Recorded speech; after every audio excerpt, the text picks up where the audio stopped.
Bonjour chers élèves, aujourd'hui on va vous montrer comment simplifier une fonction à l'aide du diagramme de Carnot. Ici on nous a donné deux fonctions binaires, deux fonctions E et F. C'est E qui est A bar B C bar D, A bar ou A bar B C bar D, ou A bar B C D, ou A bar B C D bar. Donc ici, j'ai déjà tracé le tableau pour gagner du temps. Ici, on voit ici qu'on a quatre on a quatre éléments ici, A, B, C, D. Donc ici, je mets ces quatre éléments dans le tableau. Ici, je mets ici AB ici pour cette case, et CD pour l'autre case. Ici, c'est la case de AB. Ici, c'est la case de CD. Ici, la fonction est A bar B. Ici, on a A bar B bar. Ici, on a A bar B. Ici, on a A B. Ici, on a A B bar. La fonction ici, on nous a donné A bar B. A bar B, c'est ici. Dans l'autre fonction, c'est C bar D bar. C bar D bar, c'est ici. Donc, on doit mettre 1 ici comme solution. La suite, A bar B, ici, c'est ici, A bar B, C bar D, C bar D, donc on doit mettre 1 ici. On continue encore, A bar B, C D, A bar B ici, C D, c'est ici. On remarque qu'on a partout, on a partout A bar B. Si vous remarquez, ici on a A bar B, C D bar, c'est ici. Donc, je mets le reste 0. La fonction soit c'est 1 comme solution, soit c'est 0. Ici, pour commencer, la loi nous dit que constituer un grand nombre de cases adjacentes, aussi grand possible. Le nombre doit être une puissance de 2. Ça veut dire, ici on a 1, 2, 4, 8, 16. Mais ici, on ne peut pas prendre 3 comme un groupement de 3, 6. Un groupement de 3, 6, ça n'existe pas. Donc ici, on peut prendre ces quatre éléments, parce que la loi dit constituer un grand nombre de cases, adjacentes aussi grand que possible. Donc on doit choisir ces 4 éléments. Ici, pour continuer, on a cette case correspond à la case de A bar B. A bar B. La fonction simplifiée de E, on met A bar B. A bar B. Et on vient ici, dans l'autre case.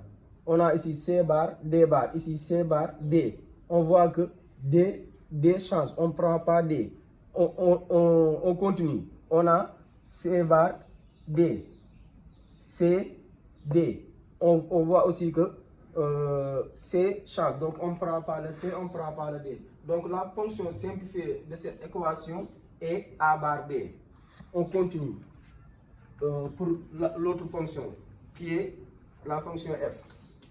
Chers élèves, on va continuer l'exercice avec la fonction F qui est A bar B, qui est A bar B bar C bar D, ou A bar B bar C D, ou A B bar C bar D, ou A B bar C D. Ici, on a toujours 4 éléments. Donc je mets ici A, B, C, D, la case de A, B et la case de C, D. Pour commencer, ici on nous a donné A bar B, C bar D, A bar B, c'est ici. A bar B bar, c'est ici. A bar B bar, c'est ici qui est A bar B, A B, A B bar. Ici, on nous a donné A bar B bar. A bar B bar, c'est ici. C bar D, c'est ici. Le point de rencontre, ça donne le résultat. Donc, 1 est la solution. On continue. On a A bar B bar, C D. C D, c'est ici. On met 1. On met 1 ici. On met 1. On continue. On a A, B bar.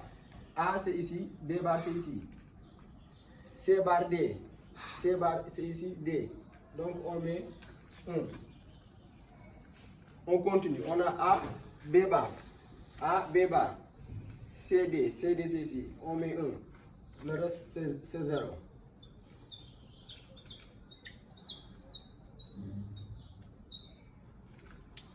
Donc pour faire le regroupement, on doit toujours chercher le groupement de cases adjacentes aussi grand possible. Mais le nombre doit toujours être une puissance de 2.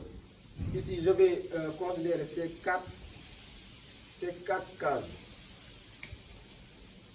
Je vais choisir ces 4 cases.